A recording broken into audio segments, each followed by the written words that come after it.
stream wonderful. We're streaming live. And remember, if you want to take part, you could hit us up on WhatsApp at 430-1043 or call us on WhatsApp as well at 430-1043 or hit us up on our landline at 457-1043, man. So we say good morning to Miss Davis, Miss Nadine Davis, the mother of RAYDEN, who tragically passed away this week after battling for his life for quite some time. A couple months. I think it's since November, right? No, since June. Since June. Yeah. But things intensified around November, and there was a campaign out to get as much assistance for him as possible, and to help save his life, basically. Now, there were claims being made on social media by several different individuals in regards to it, and some of them are very much questionable. Some of them can be disputed, and a lot of it needs to be dispelled because it's not doing any good for the mother. She has been through a traumatic situation, most of which she faced basically on her own, with maybe help from some loved ones and some relatives, but otherwise, so that generally she has been going through this ordeal by herself. Now, we're going to give her the opportunity to speak and basically outlay what took place and how this all started. Good morning, Miss Davis. How are you doing this morning? I know it's not the best circumstances for you to be here, but we thank you for coming through. No problem. Morning.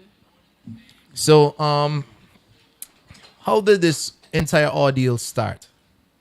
Well, RAYDEN has been sick since June the 29th. June the 29th. Uh-huh. He have been in and out with a few diagnoses that they have given him. The first one was sickle cell. Sickle cell. So he have been on sickle cell's medication like folic acid and whatever. Yeah. And then we went back again. Can't remember exactly, and spent the first time we spent a month. A month in the hospital. Yeah. In June. June to July. June to July. And then after we spent like 2 or so weeks, less than 3 weeks. The second time around. Yeah. Was there a different diagnosis? Different diagnosis. And then we went back in October. Okay. Yeah. And then the different diagnosis again. In October. Yeah. And whatever test they did, they come back negative. For the third diagnosis. That they were saying. Okay, so they ruled out the first diagnosis, the second diagnosis, and the third one was also ruled out. Yeah. Okay. But that one take a while because it was a bone marrow test. Okay. So they were checking for like cancers. Cancer cells. Cancers of the blood and so forth. Okay. But it also came back negative. Okay. But he was getting sick and sick every day. Increasingly ill. Because most of the testing was taking a while. Yeah. For the results to return. Yeah. Okay. So question, right? The first test, if you don't mind me asking, what was the diagnosis for the first test? The sickle cell? It was sickle cell. Yeah. Sickle cell. And Sickle cell anemia. And then the second test was what? Can't remember exactly, but can't remember exactly. But they said he had he had blood transfusion. Most of the time we in and out. He had to go through blood transfusions. Yeah. Okay. And during that time, were you reaching out to anyone for assistance during those earlier diagnoses? Yeah, we had set up a GoFundMe page, but it wasn't going so well. Okay. Yeah. So when did you start reaching out for public assistance, basically? Okay, I think sometime after he started to get worse and they cannot figure out what's going on with him. Yeah. Sometime in November. Okay. I tried calling where people told me to call Ministry of Health and etc. So Jimmy was in the loop. Okay. Okay. And then... So he knew since around maybe like November, December. Yeah. Jimmy Prince, that is. Okay. All right. And then somebody told me the bigger head would help me a bit more faster. Okay. Yeah. I went there. I tried to get an appointment. The police officer. Yeah.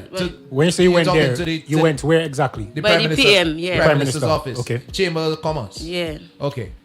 The security wouldn't let me up. She said, I have an armpit and I have to cover up. Yeah. But then I told her I have a cover up in my bag. Okay. But then she said, oh, the secretary is in a meeting. Okay. And she gave me a card to call. It took me a few days to call. But after I see him getting worse, I made a call. And this was in November. November. Yeah. Okay. I made a call, and the secretary was asking, what exactly you coming to ask the PM for? So I explained to her and told her, well, I have a son, he have been sick for a while, I've been in the hospital. In and out. In and out of the hospital, and this time it's taking a bit more longer. We have been there a while now. Yeah. So she said, I still have to go to the proper channels. If I talk to the Ministry of Health, I told her yes. I did. So did she outline the proper channels up to that point before you got to the PM? But she said Ministry of Health is who I have to go to. But you already spoke with Jimmy. Yeah. So Okay. that's basically head. Exactly. But then it got so emotional. I said, so means I cannot get an appointment to see the Prime Minister, not even for 5 minutes. She said, you still have to explain because I don't understand what you're saying. I said, miss, the child is sick. She said, a hospital already accept him. I said, no, they are trying. Yeah. Which is outside of St. Vincent. Yeah, outside of St. Vincent. So you all started checking from that point or before that point to get him out? Before? Yeah. Okay. And they wouldn't accept him because there was no diagnosis. This is since November. Yeah. All right. So after that interaction with her, how did it go up to that point when you asked her, when she asked you if you got a hospital to accept him? What was your response? I told her no, they still they want a diagnosis and whatever like that. So did you basically tell her you just wanted the PM to see what she could do to help out? Yes. And what was her response? I still did not get the appointment. I didn't get the appointment. It's after everything blowed up. On social media and it went viral. Yes. Yeah. That's when you got the appointment? That's when I get to go up there. But I still didn't see the PM. And when was that? Like it's Tuesday. Tuesday gone? Yeah. Wow. From November to Tuesday gone? Monday. So it took social media and a lot of noise to actually get you to go up there. So when I went up there, I still didn't see him. It was the cabinet secretary I spoke to. This is Miss Barnwell Scott. Yeah. I have a question, right? When did the actual help start coming in? Like when did funds and people start helping actually started? After the pictures them go up and after I went live. When you went live? And you went live when, in December? No. I went live like Saturday or the Friday. Before you died? Saturday or Friday, yeah. Oh, so that's when help actually started coming in. Started to come in. We actually have a caller come in. Let's take a call. Next one. Okay, we missed it. Okay. So basically, right? There's some contrasting things that were said by the PM, right? In regards to this. And I'm just going to go through a bit of it as is reported in the press. Let me find this, because we want to clarify some things, because it's a very sad situation, and we don't want people to get the information misconstrued or anyone to be misled by anything being said. You understand? Or being put out there, whether it be maliciously or otherwise. Now, according to Searchlight newspaper online, there's an article. No, hold on. Yeah, let me make sure I get this one correct. There's also at the end of all of it, there was still not a full diagnosis. No, the last one they said was something called LH, some cystic. You can look it up, but all right, and which basically they said it was another form of anemia, a more. That's what I read. Yeah. They said it was a more aggressive form of anemia that he had, but I found the article. You found it? All right, good. Now, the article is actually on stvincenttimes.com, and it says Rayden Thomas Davis, a 3-year-old from Richmond Park, died on Wednesday night following his battle with severe microscopic anemia, sickle cell disease, bronchial asthma, and immune thrombocytopenia, ITP. Rayden made the news this week as he began seeking help as his medical condition was becoming worse and doctors in St. Vincent appeared stumped as to what to do next. Rayden was admitted to the hospital on June the 29th. Is that correct? And with sickle cell disease, according to his mother, Nadine Davis. Further testing later showed that he only had a trace of sickle cell disease. He needed a blood transfusion. As a result of this, after this, he lost his ability to walk. Is that so? Yeah. Now, they said, but doctors could not pinpoint why he was unable to walk. Rayden's liver and kidney became enlarged, so he had to get a platelet transfusion. That happened also? That's what's been going on. Platelets, blood. That's basically Consistent. Now, they say he was then discharged. Again, they went back to the hospital a second time for over 2 weeks, and the doctors are still puzzled as to why he's not walking. As per their expertise, a sickle cell trait patient is not supposed to have all those other illnesses that Rayden has. So they labeled him as a full-blown sickler, an individual affected with sickle cell trait or sickle cell anemia, she said. Rayden's death was the topic of discussion on social media and so on and so forth. Now, I'ma move forward swiftly and go to the Prime Minister on Roundtable Talk. Now, Wednesday evening, the Prime Minister spoke about Rayden Davis' medical condition and highlighted the interventions made by the state seeking advanced medical care and expertise to provide diagnosis and treatment. He said, it's a painful story. A lot of harsh things have been said that are untrue. The medical services in St. Vincent and the Grenadines, including the World Pediatric Project, which seized this child, have taken him to see why they can see if they could find out what is really wrong. They did a series of tests, including sending tests overseas that have not been able to find out. It's a painful thing. Ms. Barnell Scott, the cabinet secretary, arranged for the child to travel to Trinidad by air ambulance 3 weeks ago, but the hospital there refused to accept him because they didn't have a clear diagnosis. Did that happen? a couple of Thursdays back. Yeah. They had a meeting say he's not getting better and he's going to die if they don't do something. Yeah. Say they wanted to start him on chemotherapy. Okay. Even without a clear diagnosis. Exactly. Yeah, that doesn't make any sense. That doesn't make sense. So they say they're not 100% sure if he have the HLH, but they want to try something, which he was already so weak. Yeah. So in my mind, I saying, why they want to start chemotherapy and they're not sure what's going on? But I didn't say it. Yeah. Because I was there after they said die. I just started crying. Yeah. I haven't said nothing after that.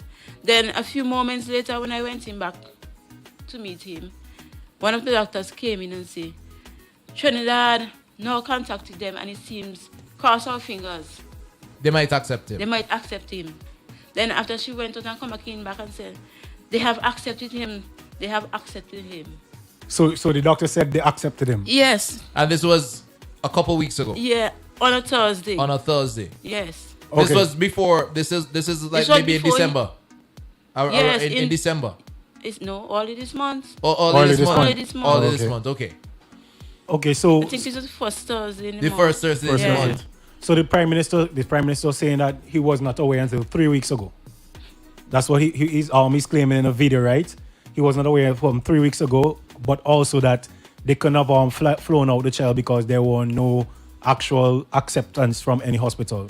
That was the video that I've seen. So why did they told me that they have accepted him? They said prepare everything. If you have the passport, everything, which we already had the passport from October because they was trying already, and they say get the passport together. So you had all the documents. I had all the documents already. Okay. So you had the documents. They told you the first Thursday in January this month that he's accepted, and all you needed to do was just get the funds and make the travels. Not even the funds. They said they will do everything, and they were trying to take him as a public patient there. Okay. And all they asked if I have money to keep me up there. Yeah. I said yes because I have the GoFundMe, and it already had some money. Okay. So what was the whole of why didn't that anything happen immediately after that? Why didn't it transpire that he got to fly out in that moment? Okay, one of the doctors said I think after Saturday they say we will be going by the weekend. by the weekend. Yeah, so suitcase came. My mom packed everything and we ready. Yeah. Suitcase, 2 suitcases was there ready to go. And that's after they tell you about the Yes, acceptance, right yes. after. Yeah. And then nothing still happened. Then after the Sunday reached, I said, in my mind I said, like we ain't going anymore. When the doctor came to make wrongs, I asked her if we not going anymore. She said, yes, you will be going by Tuesday for sure. But the doctor there in Trinidad that he was going under there, Yeah. well, a specific blood doctor, whatever. like Yeah. that, A specialist. said he wanted to see something out of the bone marrow test that Okay. they sent out that they had done Before. Up here. Yeah. So he contacted because it went to sick kids in Canada. Yeah. So he said they say he would contact them to see something out of it. I don't know exactly what. Yeah. He saw what he ain't saw. Then the Wednesday, Yeah. After you might have been able to leave the Tuesday. The Yes. Wednesday after that. Yeah. the doctor said how she have bad news because they had some meeting or whatever with sick kids and other people and they still cannot pinpoint What is wrong with him? what is wrong with him. So they said the doctor there called a meeting with his bigger head and said he would not accept the child, which and while Trinidad had already accepted him, but the doctor they say had refused it. The doctor himself. Yeah. So was there no other specialists who might have been able to make a judgment call and accept him? Did you all try to reach out down there? Did they try to reach out down there otherwise to see if anybody else would accept him? No, Or take not up that the... I know of. Wow. Now heading back to what was said, right, in the article on StVincentTimes.com. The Prime Minister said he understood that you came to see him, but he wasn't there, and he wasn't available, and nobody had told him that you were there. He said also he has a system with his permanent secretary Angie Jackson and with the cabinet secretary, and they are willing at any time to send the child anywhere in the Caribbean where they would accept the child with respect to the diagnosis. Between the cabinet secretary and the Ministry of Health and the chief medical officer, they should probably issue a statement as to the efforts that were made, he said. But we also have audio of the Prime Minister from that interview where he was basically saying they were trying and they were just waiting to help. And he found out 3 weeks ago about the situation. Now, were there efforts made to reach out to any other Caribbean island to see if they would accept him, like in Barbados or Grenada or St. Lucia otherwise? No. From your knowledge? And after the fact, right? After that took place, and you didn't get to leave the Tuesday and the Wednesday, they still had this meeting and so forth. Were any other efforts made to really get the thing settled after that fact, as far as you know? No, not that I know. Nothing at all. No. And what was the communication like between you and the doctors here in St. Vincent and the Grenadines preceding that? Did they seek to give you any more advice or any more tests run? Were they still trying to zero in on a diagnosis? Yeah, they did some tests. The day he died the night, the day they did some tests. Do you know what tests they did basically? I think it was some immune globulin, some immune Something test. on his immune system. And they did a lupus test also. Oh, so they which- were looking for autoimmune diseases. But his dad told him to check. Yes, they was looking for Autoimmune diseases. Yes, and then they checked for the lupus also. Yeah, which is an autoimmune disease. And all through this ordeal, from the interview with the Prime Minister, we'll just play through, and you could tell us, what corroborates and what doesn't seem to be, meshing with what you know, just in case. Painful thing. 3 weeks ago, the cabinet secretary, Mrs. Barnwell Scott, had made arrangements for the child to be flown out Trinidad by air ambulance, You hearing right? but they wouldn't be accepted in the hospital over there because they didn't have a clear diagnosis. Now pause that for me, right? Yeah. So according to the Prime Minister, they had tried to fly him out by air.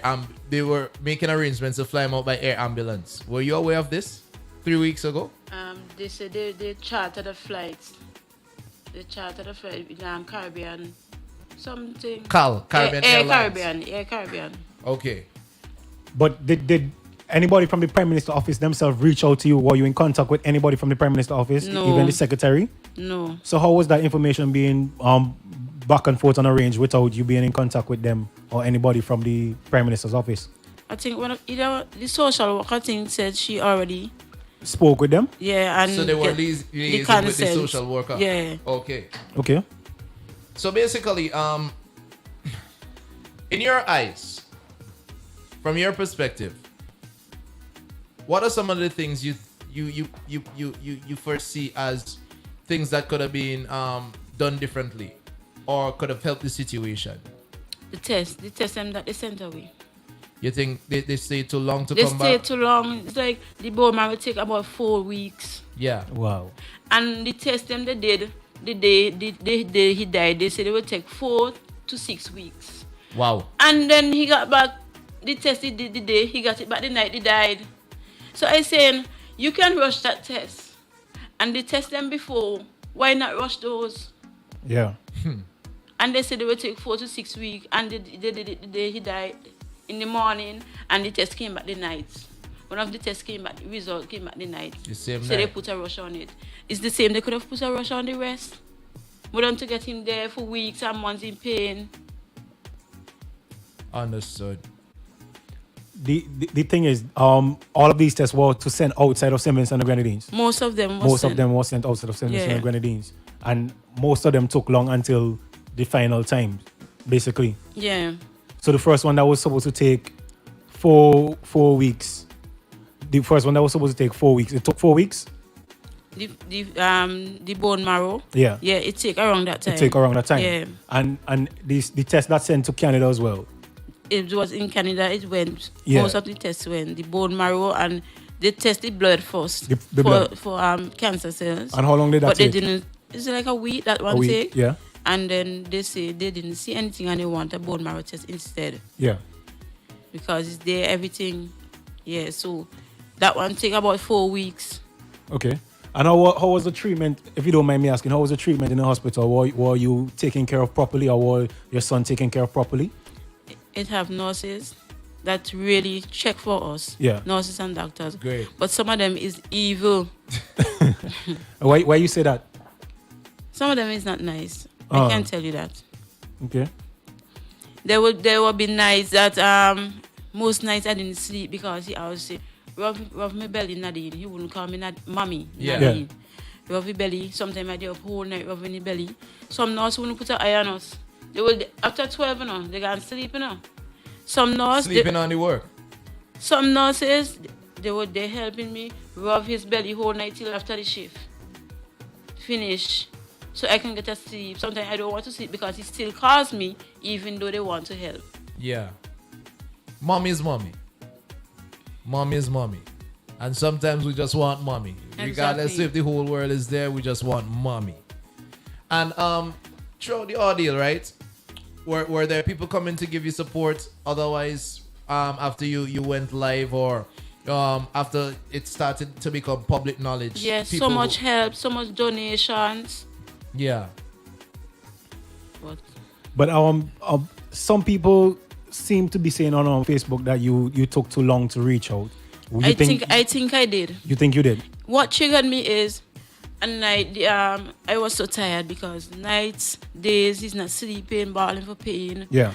So one of the nights the child he say I was there rubbing his belly all the time. Yeah. So I got so tired after 4 in the morning and I get up. Well, it's one room and I went in our room and say, let me take an hour lay down and then Baba I will come back and deal with you. Yeah. He calls for water and juice, so I rest the water and juice next to him so that he can pick it up. I say if you want the water, pick up the water or the juice. I'm going to take an hour sleep because my head hurts and I want to deal with you properly in the morning. Yeah.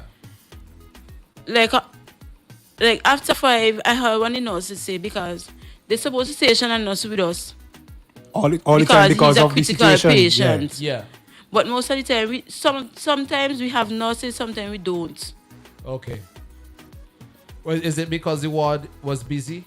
Or No, filled with patients? most of the time, well, exactly, they say the short Short staff. staffed. I suspected that. And if they put a nurse outside to deal with the ward, they wouldn't want to come in there. Yeah, they had a man the station, basically. Exactly. Yeah. So what triggered me is when I went in to sleep and came out, I thought, no, I didn't came out yet. I didn't even sleep because I was hearing him going in and say he want water and he want juice, but I just wanted to rest my head. Then I heard it. After 5 in the morning, I heard him not say, how this happened. So I jump up and came out and I see the child in baby blood.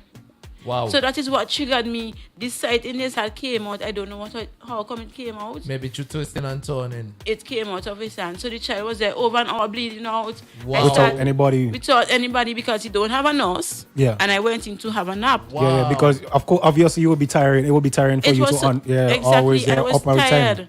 Yeah. I wasn't even gone for long. I was saying I was not there. He was to get a meds after 4 in the morning. And it was missed. So if he had a nurse and the nurse give him the meds after 4 in the morning, She should have realized. but he didn't have a nurse. But did they check back the charts to see if he got that medication after He 4? didn't. He was to get one after 1. Wow. He didn't get that medication after 1. And then after, I wasn't even studying after the bleed out, but I was making noise with myself. Then after, but they talking and said, the same nurse, which is a male, said how I got into sleep and left the child to bleed out. So that is what triggered me. But he knows you being there all the time, right? Yes, he knows. But at the end of the day, you're his mother, right? But it's their job to check on the patient, Especially being at the hospital. especially in critical care. He's Yeah. in critical care. It's not just a regular patient who's just there getting treated or rehabilitated. Is this somebody who requires critical care and requires monitoring, basically around the clock? So, and is a child. It's not like an adult who could bear the pain or might be able to bear the pain or express it some other way or place their mind in some other, you know what I mean? Yeah. Situation or to Yeah, basically distract themselves or distract anything. Yeah, themselves. yeah. Is a child. A child is not most times is not mature enough to even take themselves out of situations and place themselves elsewhere mentally to alleviate pain and stuff like that. And if a child is feeling pain, children are already very active. Yeah. You know what I mean? So having a child in pain, you must expect he would move around. You would expect things could happen. So you have to monitor a child. You have to. It's no two ways about it. And the question, how long were you in the hospital before the final time? Like he was there for the entire week or 2 weeks? How long was it that you were in the hospital? From about December to now. Was it like the entire time? Yeah, we there from since October From the October in the hospital constantly till now? till now. Wow. So Wow. October, November, December. Your mommy is strong, you know. Trying to be. Yeah, this is crazy, boy. I'm trying to understand, and then I still don't get the whole prime minister situation, to be honest. No, but above and beyond that. So after they found him bleeding out, and they cleared the site, did they administer the medication that he missed or anything of the sort? Yes, one of the doctors came in after everything, and he's already low blood, so they transfused back in blood. And after the doctor checked the chart, she noticed he didn't get the meds from after. He didn't get the after 1 meds, and he didn't get the after 4 meds. And was this the only time something like that took place No. while down there? If he don't have a nurse, according to who is outside on the ward, they will come in and give him, and according to who, they wouldn't. So he was missing medication. All the time. Wow. Anytime after 12 and he have to get medication and he don't have a nurse, he not getting those medication. And were the doctors aware of this? I'm not sure if they are aware before, but they are aware when he bleed out. Because you know what's funny? You're supposed to be checking the charts, right? Yeah. Every time the shift changes, you're supposed to check the charts so you wouldn't overdose the patients, first of all. Because you wouldn't want administering medications that were supposed to be delivered once, being delivered twice or even 3 times throughout the day as the shift changes. So you would have to be checking the charts to see what was given, when it was given, because timing is important too. Yeah. So if you're seeing several times a child who is in critical care, not being given medication on time, being missed dosages, you had to start to put things in place, and you really had to start telling people, yo, y'all need to do better. This child is in critical care. This child is in a critical condition. You cannot be missing medication, times for dosages, and leaving the child unattended for long periods. And his mother is here, yes, but she will get tired too. It's common sense. It's not even common practice. It's common sense. See in a situation like that. So after the fact, right? Did they straighten up after that time when he bled out? Yes, they say they would report that, and the doctors told them they're not supposed to miss any meds for him because they know he's in critical condition. They say they already talk about to give him a nurse. Yeah. All the time, but they was short staff. Remember, she could only request to give me a nurse. The doctor could only say that. But Yeah. it's the sister, Administration. whosoever setting up everything, is in control of that. Now, when they say short staff, right? Short staff. Give me an example of what you saw down there. Say, I know you would have been focused primarily on your son, but was the ward halfway filled or almost filled to capacity at that time? Sometimes. On average, between October and when you left the hospital. Well, Christmas was around Christmas time. That was the least they have. Not much patience. Not much patience in Yeah. Christmas. And no, since we was there, so from December to since we was there in January, Yeah. they didn't have much patience around that time. And how many nurses were on shift during that period? If you could remember. Okay, they're supposed to have a nurse and an NE, Yeah. which is outside. A the nurse ward. and assistant, right? And inside RAYDEN, he's supposed to have a staff nurse. Sometimes he don't even have a staff nurse. Some days they would even move the staff nurse that they sent for him And and put her leave in a student to watch the child. A student. a student nurse A student nurse. in critical condition. Okay. Sometimes some of the nurses will say, when they're dealing with blood transfusion, they're supposed to be there. Yeah. Sometimes I there dealing with blood, making sure that blood going, making sure it stop because it's a 500 back and you're only supposed to get 300. Yeah. Making sure it stop at the 300, taking it off of him all thing.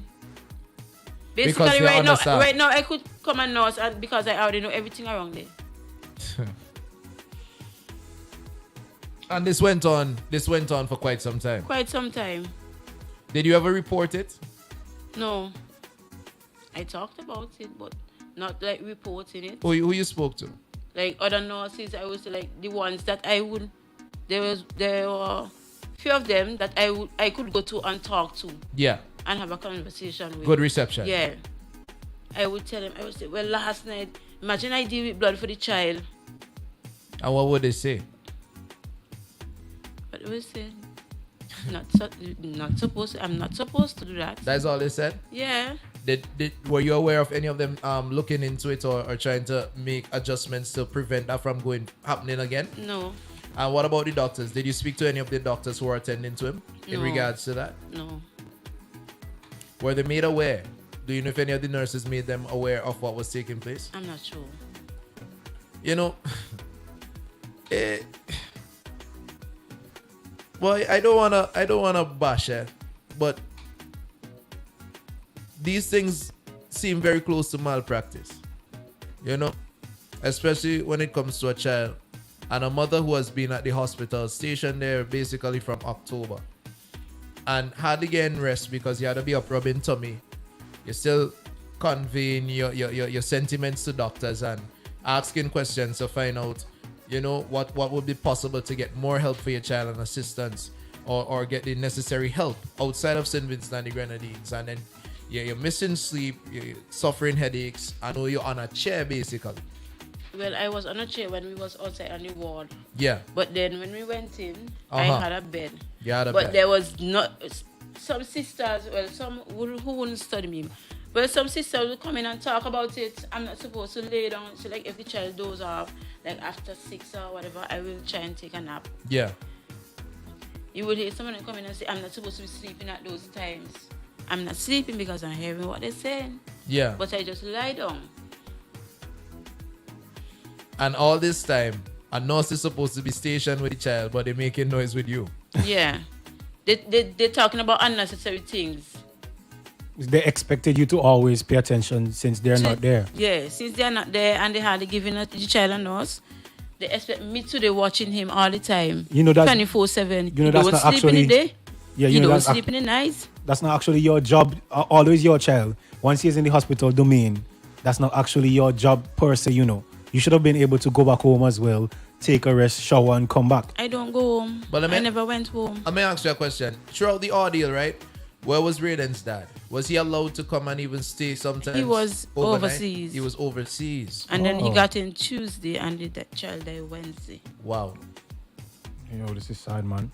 Because, one of the things I experienced down hospital, I remember at one point in time, right, when you had a child down there, the mother wouldn't be allowed to stay overnight on the ward, but the father would Have not be to go allowed. home.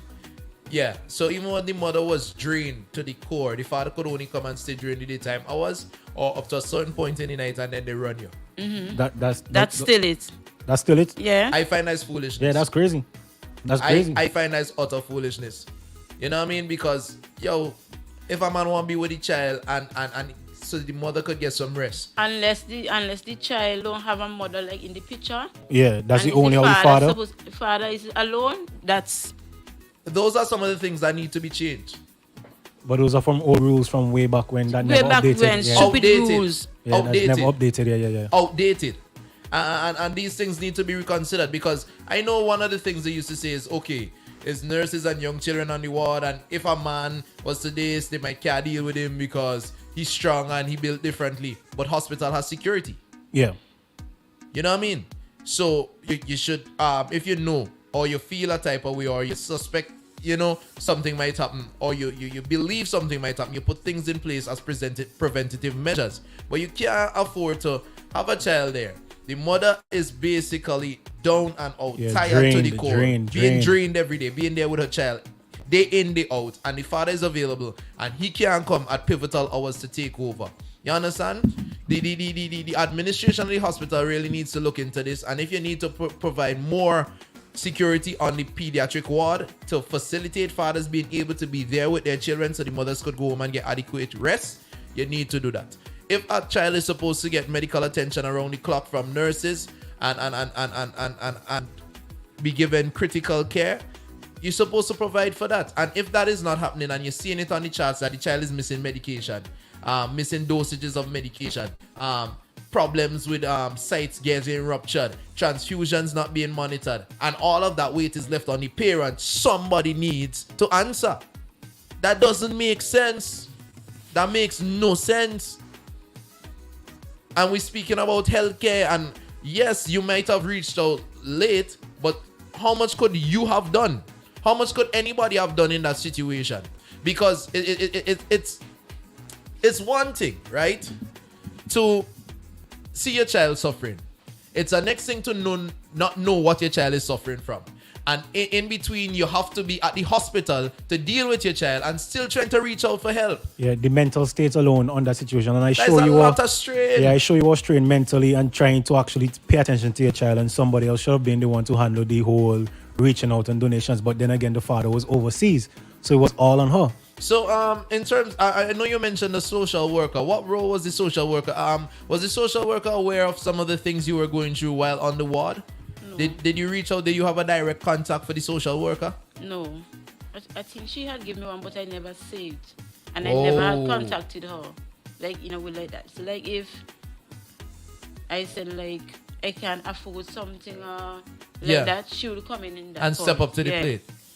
What were some of your needs in that situation? What you needed? What you think you needed in those situations? Maybe a little more help, like that.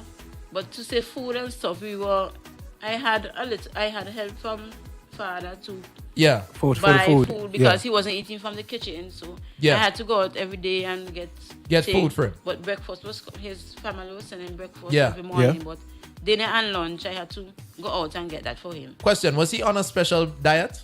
Sometimes when he got so sick and vomiting, he would be on a special diet. So only those times? Yeah. Wow. But and not knowing the diagnosis, they should have Kept him. He yeah, should have been yeah. on a special diet straight through. You know, at least to just try to rule out any part of anything too. Yeah, and try to keep him as healthy as possible. Even when he was showing signs of becoming healthy, he should have been kept on a diet, in my opinion. Otherwise, to that, was there a particular reason he wasn't eating the hospital food? I'm not sure. You're not sure. What kind of food were they offering the youth while he was down there, man? Okay, you know kids are picky. Yeah, of Yeah. course. So if they send up like rice, he will eat rice. But if he see veggies inside of it, he would not eat it. Like carrots and all that stuff. Yeah. He would not. So what? And tuna, you know kids, you with 3 or old, you Gonna will see eat tuna. yeah, It's that's like true. tuna for breakfast, tuna for dinner and bread. So what were you giving to him while he was down there? Okay. What would he eat? Mostly fast food. Wow. And what were the doctors saying in regards to that? Nothing? Give him what he wants to eat. Wow. Wow. It don't sound like a pediatrician was actually on the base. It just sounded like a doctor was there. A dietitian seemed. Yeah, dietitian. Sorry. And what was the prescribed diet for him when he was on a diet? Soft. Just Like, soft? Yeah. No other stipulations. No, Soft. except no, nothing at all. No exemptions. Nothing. No. Just soft. They would say no oily stuff. Like So that. basically, boil, steam, bake, no fry. And softer things like mashed potatoes Porridge or and porridge all, and yeah. stuff like that. So Well, someone was asking if anyone is consoling you. They wanted to know if you're being consoled at the moment. Like anybody's reaching out, giving you support. Have they sent you for counseling? Offered to give you counseling or yesterday they offered after we went for the death certificate and etc. are you considering it? I think you should. For your mental state, you should consider it. Okay. How was the support being home wise, family wise? Family wise. Well, I never used to put a strain on them because everybody have the kids to send to school, to pick up back, to work. But by laundry, Yeah. they will get our clothes to us and make sure do all laundry and send back and like that. Okay. And since his passing, has the family come together to give you that type of support or reach out to help you get through this? Yeah, they have. And I know it's early to ask, but have they said what have you gotten an official report as to what he passed from? What was the ultimate cause of his Yes, passing? Yes, I did. And what did they say? You have it in your phone. I have a picture. In your phone, okay.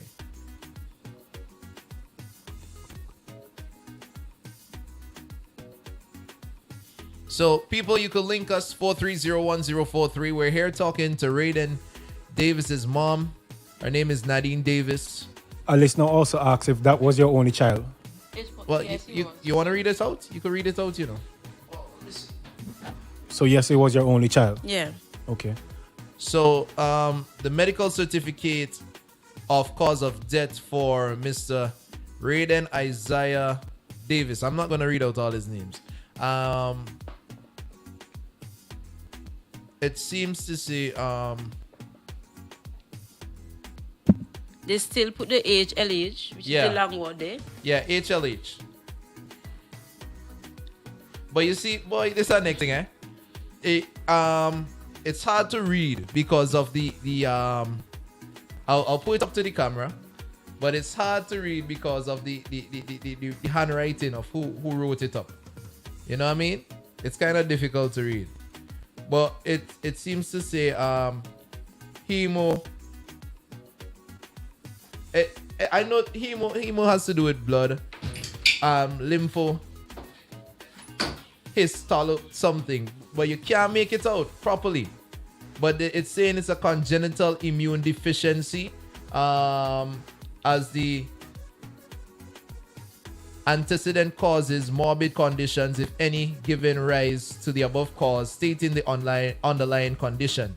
And the other significant, well, the disease or condition directly leading to death was, you can't even see it. You could read that, Lano? I think they should print those things, you know. They shouldn't actually write them. I think you should get a typed up one, because sometimes you can't even make out what is being scripted, you know, written. Because of the handwriting. Because of the handwriting. You know what I mean? It's done in a particular type of way. I know they tend to, the John Hancocks of doctors and some medical professionals tend to be a bit difficult to comprehend or decipher. And this is one of the cases, because I can't really make out. you make out the 4 set of letters, and then it's can't understand from there. Yeah, but it says it's hemophagocytic lymphohistiocytosis. It's an immune deficiency called HLH, which is a severe systematic inflammatory syndrome that can be fatal. This syndrome can sometimes occur in normal people with medical problems that can cause a strong activation of the immune system, such as infection or cancer. HLH in these settings is called secondary HLH. But basically, they just listed it as HLH. In the cause of death. Now, since his passing, have you been in contact with anyone from the Prime Minister's office? Have they reached out to you saying anything? No. Nothing at all? Not even the permanent secretary or the... Nobody. No one at all? Have you tried reaching out to them or anything? Or? Am I supposed to? Wow. The question is, what would you like to see change? What do you need change with, especially in this hospital and the healthcare system? What are some things that could improve? The healthcare system is shitty. I'm telling you. Sometimes the things that they should change, if they cannot find, if it's a month and you cannot find exactly what's going on with someone, don't try to be hero. Try and pass them on. Give them options where they can reach out to somebody. And reach out to somebody so they can travel. Remember, we don't have most of the tests them. You have to pay for them outside so they can go away. So we need, I believe we need, in that case, we need more testing facilities. Yes. And more to enable our professionals to get faster and quicker and more correct. Okay. Otherwise to that, in terms of the care and support while in the system, on the ward, you want to see increased numbers of nurses? More nurses, because some of the nurses, they're walking them out. So how many nurses were on the ward on a daily, basically?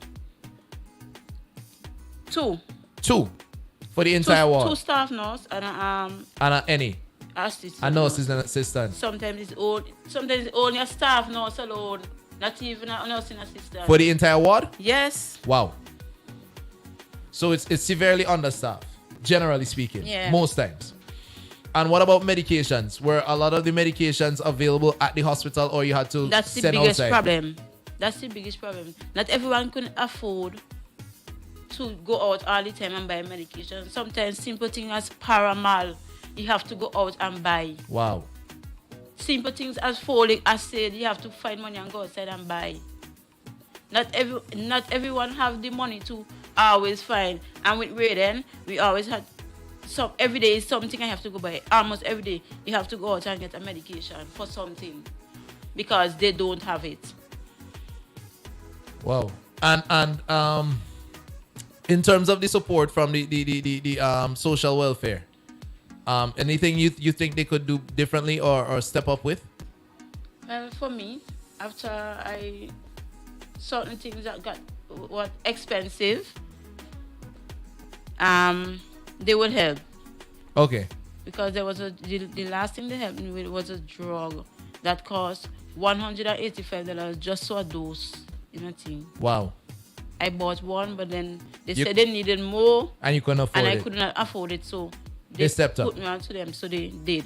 All right. Well, we have a call coming in from the Ministry of Health. They want to, I don't know, they want to convey and they want to conversate with you. Seems sorry. If you're out there, you can link us back 4301043 and we'll go in, because you know, we're trying to make this, we're not trying to hit out at anybody and cause confusion, but we're trying to assess the situation, get the facts, and deal with it, and try to put preventative measures in place to ensure that we do not have this situation repeating for any parent. Exactly. Any parent or anyone else. Who, And maybe Rayden is not the first child. well, we could it have happened to. Yeah, we could suspect things like that might have been the case in the past, because if it's 2023 and they couldn't find a diagnosis for him, how many other people possibly met their demise as a result of not being able to get a proper diagnosis here in St. Vincent and the Grenadines, and not being able to travel and then subsequently pass away due to not getting the medical attention, due to not getting the diagnosis in the first place, and getting the proper treatment and care for what they were afflicted with. But if HLH was the thing that killed him, Yeah. wasn't that the diagnosis? Well, That's what that's the question I'm asking. Isn't that a diagnosis for a hospital to be able to accept him? Yeah. So wasn't that the diagnosis, and we couldn't have lead on that? Wasn't that possible to lead on that? That's the question, because if we said that is what killed him, then that is the diagnosis to lead on. And I think even so, he should have been flown out and let our other country, if we're not advanced medically, let our other country actually start doing something else with that situation. we have some comments coming in. You know, we're live on Facebook, if you didn't know. The Wake Up Call, X104.3 FM, Extreme 104 SVG live on Facebook. If you missed the broadcast, you could check it out later and catch up on it. There's some questions coming through, man. Now, the Ministry of Health are trying to get us, and we're waiting on the call from them. You could call back now, 430-1043. In the meantime, we could play some of the voice notes that people were sending. Yeah, in. we could go through some voice notes. All right, so this is one voice note here. In a similar situation, trust me, I can't. This is what hurt me the most, right? With this situation. From June, the child is in and out of the hospital. They can't find a proper diagnosis, and you know, they fully know that they don't know what happened to the child. Why you keep taking blood? Why you keep testing, and you know fully you cannot diagnose the child? Try to get the child out of the country, go to some other hospital to get a proper diagnosis where doctors experience this. I am not saying that doctors know everything, because they are not God. But at the same time, the child could have gotten out of the country in due time, where maybe he could have lived a little longer. I'm not saying he would have died. I'm not saying he would have lived, but maybe a little longer, where the mother would have, pleased her mind to say, okay, well, Rayden would not live. I make up my mind, this is what is going to happen. I think they could have done something better. Honestly, it hurt me because I was in a similar situation. Trust me. Wow. So somebody else said they were in a similar situation. Yeah. And it's crazy. What else you have there, bro? We have this is such a sad situation, sad and unfortunate situation. The ball was dropped on so many occasions. Let's hope this will be a catalyst for change. I would like to urge Vincentians to donate to GoFundMe when the need arises. Mom, stay strong and hold tight to the memories of your precious son. Now, I know it was your only son, and it's going to be a very difficult one. And I didn't want to ask this question, but it's a must. Eventually, funeral arrangements have to be made. How are you standing in regards to that? Well, the events that was supposed to take place, Yeah. they are planning to have them still. Okay. Help At the out. tree bar and at drop off, I think. Yeah. And they would donations from that will go towards the funeral. Have you made contact with any funeral homes or started making plans? You and his father? Yeah, we did. How is his father taking this? Not good, because he didn't have much time with him. He went away when he was just like a few weeks, like 2-3 weeks. Wow. And then, Is as I that- was saying, I think he was waiting on him, because the day he came, he died the next day. So it's really, Was that his only son too? yeah. Wow. Wow. We have another voice note that came in, okay? I reached work early just to listen to Rayden's mother. And it's very ridiculous. I mean, the child is sick. You giving the child medication. You don't know what you're treating the child for. Why still giving the child medication if you don't know what you're treating the child for? Can't find a diagnosis for the child. It's just it's just not right. To see a 3-year-old in so much pain, and then you still want to blame the mother because she take an hour's sleep. If the mother wasn't there with the child at all, the child probably would have died already. But as this system is not right, and I would have sued them, nurse, and I would have sued Ralph. Boy. Yo, this is terrible, man.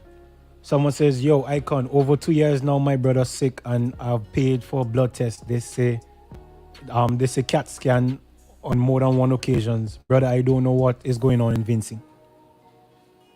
What is going on in Vinci is that we're falling short when it comes to the healthcare sector, man. And it needs to be addressed immediately. Too many people are going under as a result of this.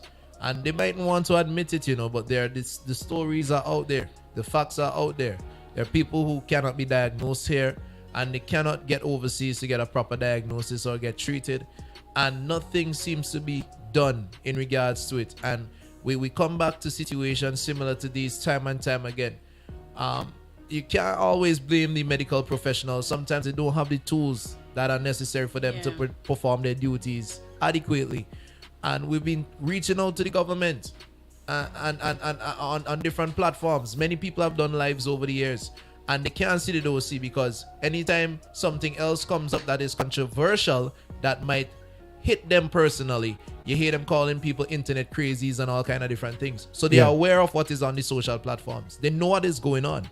But is it that they don't care, or is it that they lack the political will to stand up for something that is greater than themselves? That is my question. Because you can't say you're God-fearing and you're watching other people suffer because you good.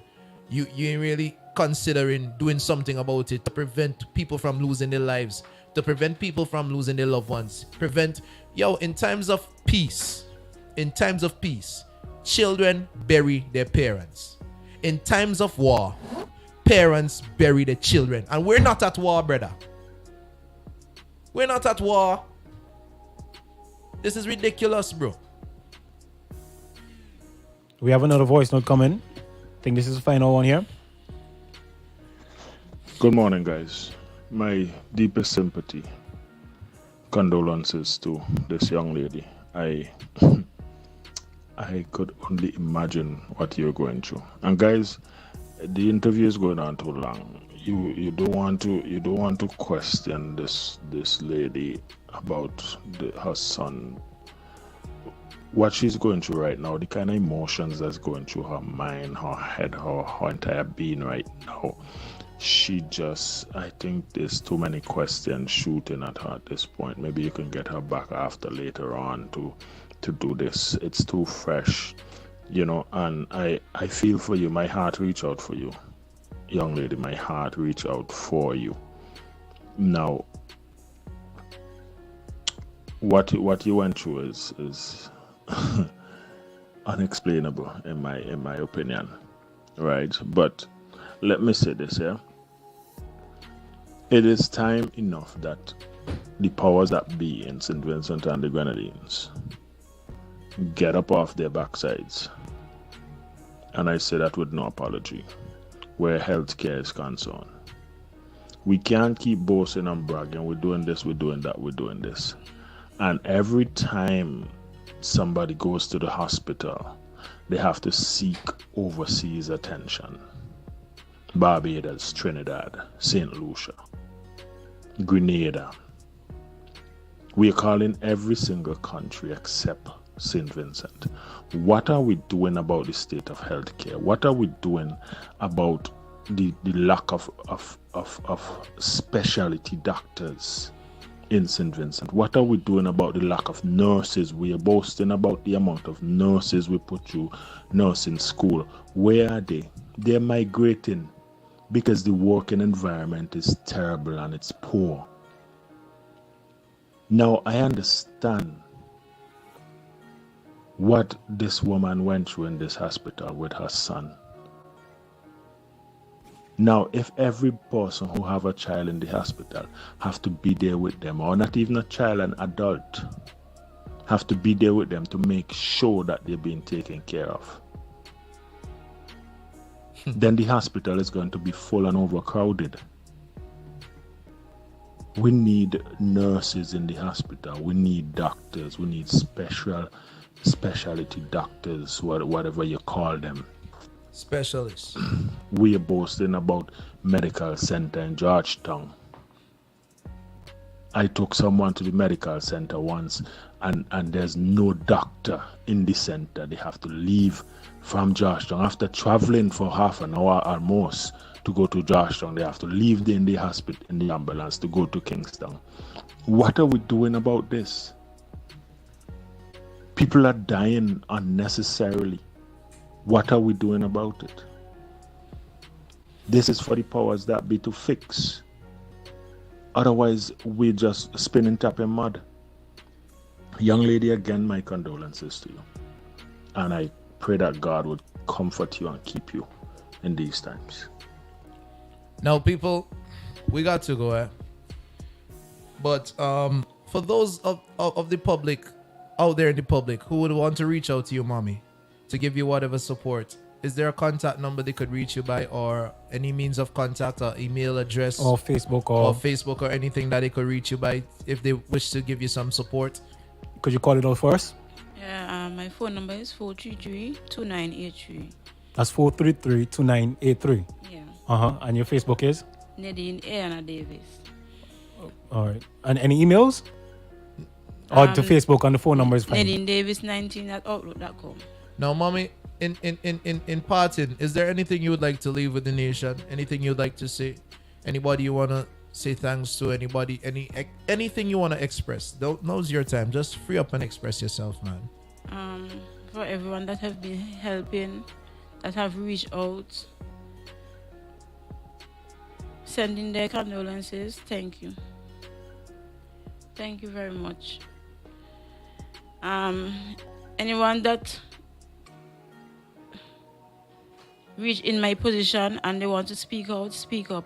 Only don't wait as late as me. Say, look for help, ask. Social media is the best platform. Facebook, maybe a live, maybe a post, anything. If you're not comfortable with a live, do a live, because I wasn't comfortable. I couldn't even find where to go live. True. But I did. And I got help, but it was too late. And I don't want it to be too late for no one else. Look for help. Don't afraid to ask. Condolences again, mommy. Well, people, as we proceed to give you what you need right here on X104.3, we have a message from Courts that we got to convey. But yeah, we want to thank everybody for tuning in. As you know, the live is up on our Facebook page, Extreme 104 SVG. You could go and check it out. Leave your thoughts, your opinions, and perspectives. On Monday, when we get back in the building, we'll go into some rapport and start talking about ways and means of moving forward as a nation to fix this situation or address this situation to prevent it from happening to anyone else in the future going forward. As we always say, do your best to be your best. Let God do the rest. Stay blessed and try to live loving, man. Let's eliminate hate and all divisive types of rhetoric from our community so we could live in love, peace, and harmony and unity as one nation, one people under God. Enough love, enough blessings, enough respect to everybody who took part in reaching out to mommy in her time of need and trying to help. And big up to all the good Samaritans out there and all the professionals who try their utmost best to give people the best healthcare possible given the situation. But we need to do more, and we are going to do more, because this cannot happen again like it's happened now or even before. My name is Gary Icon John on behalf of DJ Lano and Nova Somin. This is X104.3, The Wake Up Call. We're out.